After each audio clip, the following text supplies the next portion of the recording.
नमस्कार दोस्तों। एपीजे अब्दुल कलाम ने कहा है, सपने वो नहीं जो हम बंद आंखों से देखते हैं, सपने वो हैं जो हमें सोने नहीं देते हैं। अगर आपका भी ड्रीम जो है वो अगर ईएससी और गेट के लिए है, ईएससी एंड गेट 2026 के लिए है, तो this video is for you only. आज हम बात करने वाले हैं what should be the strategy for the GATE 2026 through which जितने भी पीएसयूज हैं और आईआईटीज है उसमें सिलेक्शन होगा। आज हम बात करने वाले हैं एक greatest exam Indian engineering services, जो कि किसी भी बीटेक के वाले के लिए, एक टेक्निकल इंजीनियर के लिए सबसे बेस्ट जॉब होती है। तो आज हम उसकी बात करने वाले हैं और हमारे साथ हैं आशीष सर। जब भी हम बात करते हैं किसी इंजीनियरिंग के बाद कि what is the life after engineering, तो उसमें दो एग्जाम्स तो बिल्कुल स्टार मार्क की तरह दो आते हैं, एक ईएससी और एक गेट। और अगर आप लाइफ देखेंगे what best you can get in India engineering services, और अगर सेकंड बेस्ट की बात करें तो वो है गेट की, तो जो अपॉर्चुनिटी मिलती है।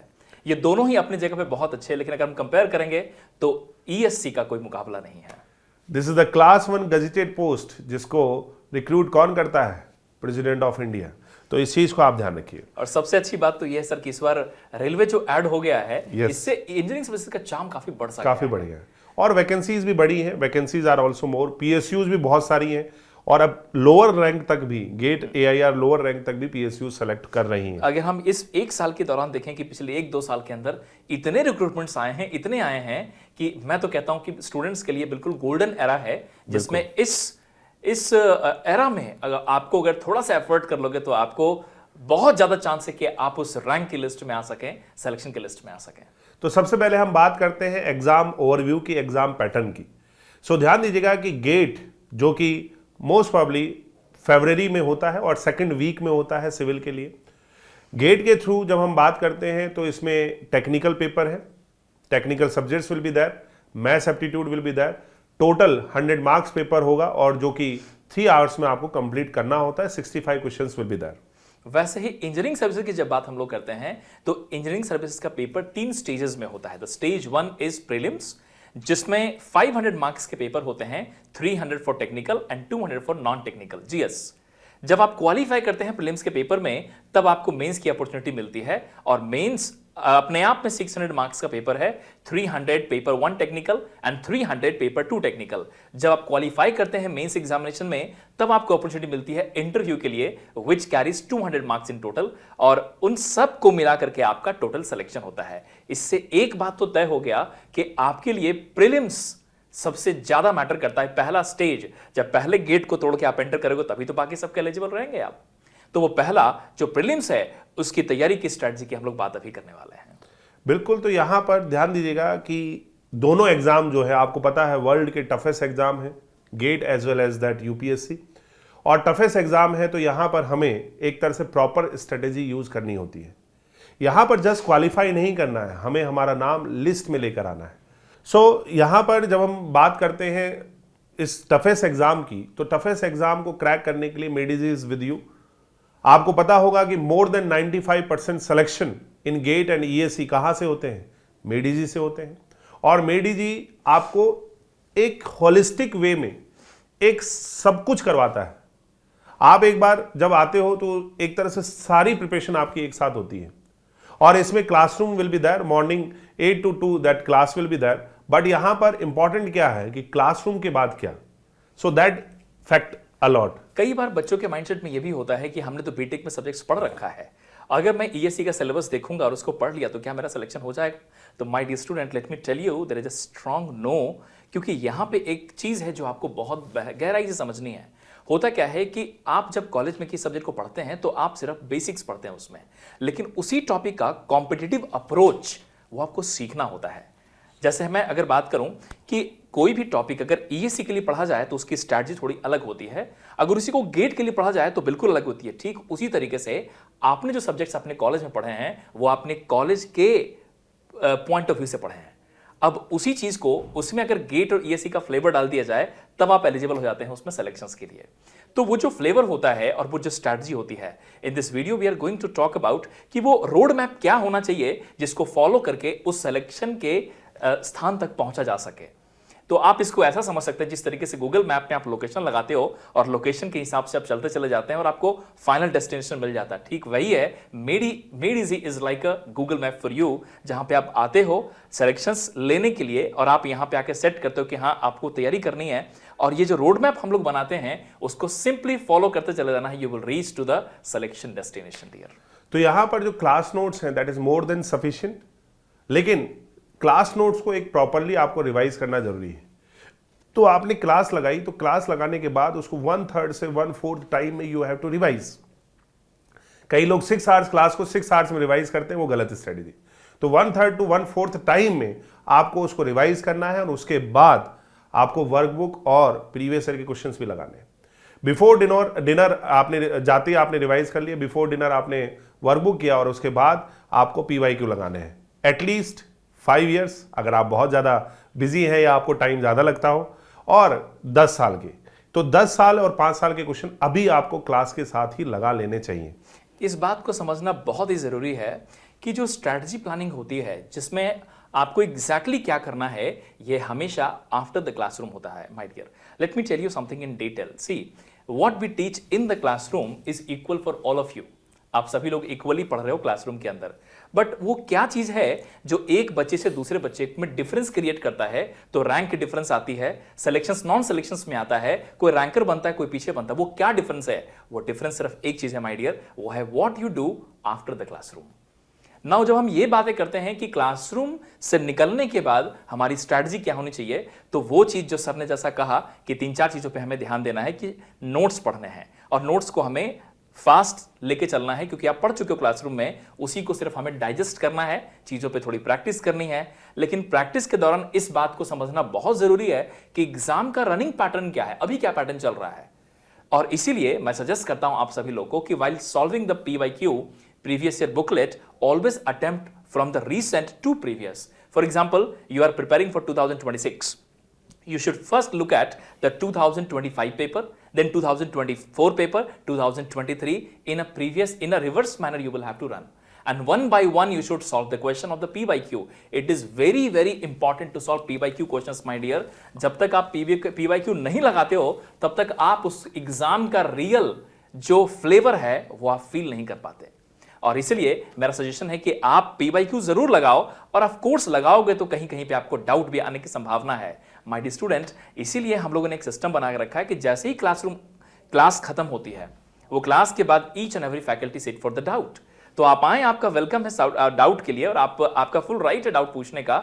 जैसी क्लास खत्म होती है आप बैठे and we are welcoming you for the doubt session my dear. You come and solve your doubt. इस बात का ध्यान रखना है कि डाउट सॉल्व करके ही वहां से जाओ, डाउट घर नहीं जाना चाहिए, ठीक है। मेड इजी के प्रीमाइसेस में ही डाउट को रिजॉल्व करो and then you go back and then you do a better efficient practice. तो बिलीव रखिए, और अगर आप बिलीव रखते हैं तो 50% तो आप हाफ वे डन है। तो यहां पर अगर आप PYQ और GATE PYQ along with that revision अच्छे से कर रहे हैं तो आपका सिलेक्शन पक्का है, इस चीज को ध्यान रखिए। अब होता क्या है कि सर क्लास तो कर ली, सब पढ़ लिया, लेकिन रिवीजन बहुत इंपॉर्टेंट होता है, तो how to do revision sir? अच्छा, रिवीजन के लिए बात करने से पहले एक और भी चीज, जो हम लोगों ने वर्कबुक बनाया सर, हर एक कुछ साल के इंटरवल के बाद हम लोग वर्कबुक चेंज करते हैं और वो वर्कबुक अपने आप में इतना सफिशिएंट होता है कि जो टॉपिक पढ़ा गया है वो टॉपिक के अंदर का रिवीजन वो खुद कर ले बच्चा। तो it is very very important to solve the workbook fully. Yes. और उसके बाद बात आती है कि सब्जेक्ट हम लोग सीक्वेंशियल मैनर में चलाते हैं कि one subject is over then second subject starts, then second is over, then third start. My dear student, in this sequential manner, when we run the subject, it is very very important to take care of the revision part. Now, let's talk about कि revision करें कैसे। तो revision का एक जरिया जो अभी हम लोगों ने डिस्कस किया कि PYQ करने से आप टॉपिक के ऊपर स्ट्रेंथ हासिल करते हो, लेकिन it is very important to make the cyclic revision my dear. One subject, जैसे कि मान लो एक सब्जेक्ट खत्म हुआ, दूसरा स्टार्ट हुआ, तो when you are running with the second subject, you should allot a particular time for the previous subject revision. Then it will come the third subject in the class. Then you will have to revise 2 subjects. Then 4 subjects will come. Then you will have to revise 3 subjects. But that should be coming one by one.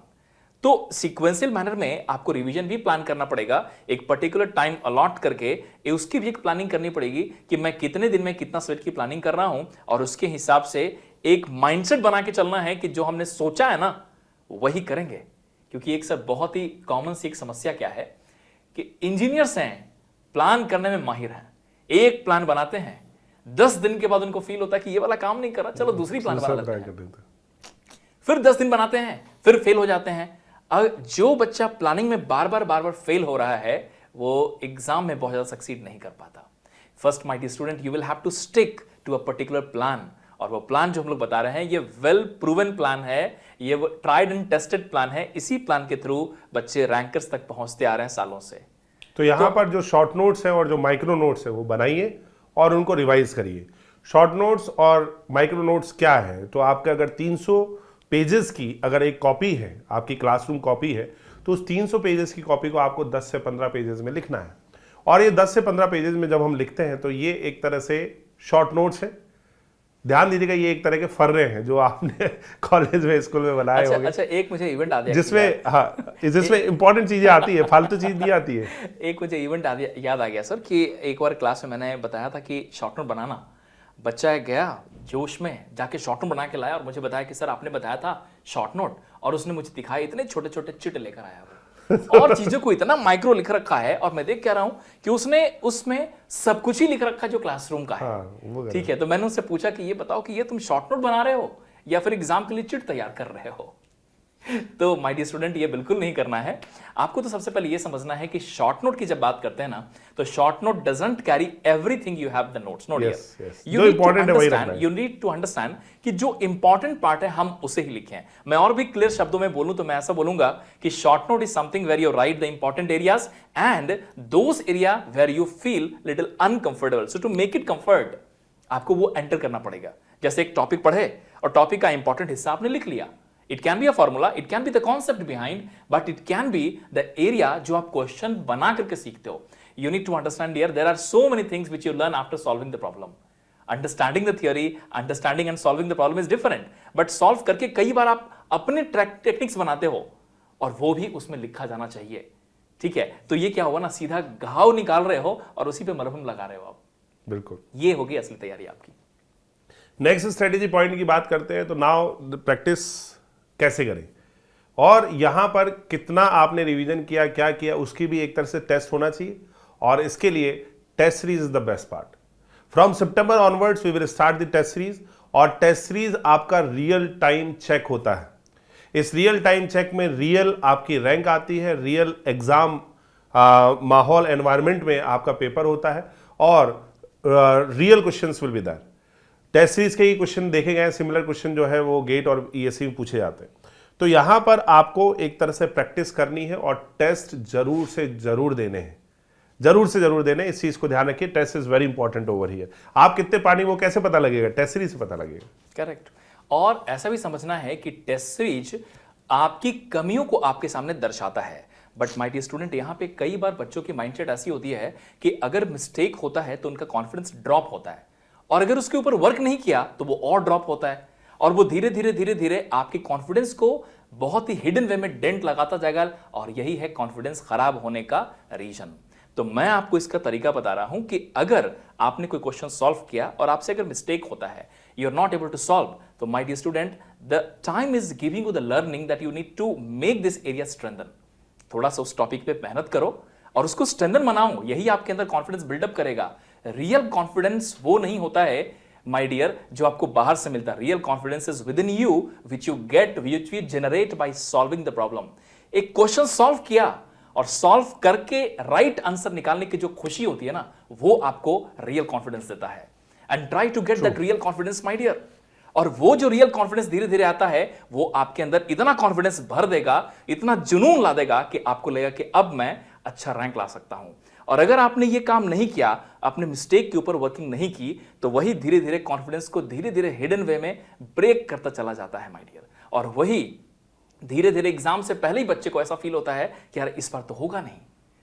तो यहां पे मैं एक line कहता हूं कि हार और जीत का जो फैसला होता है ना डियर, कि कौन बच्चा एग्जाम में जीत जाएगा, कौन हार जाएगा, ये हार और जीत का जो फैसला होता है, ये बाद में डिसाइड नहीं होता, ये पहले आप डिसाइड करते हो। अगर आपने मिस्टेक के ऊपर वर्किंग किया है तो आप जीतने वाले हो, अगर आपने मिस्टेक से डर गए हो तो आप हारने वाले हो।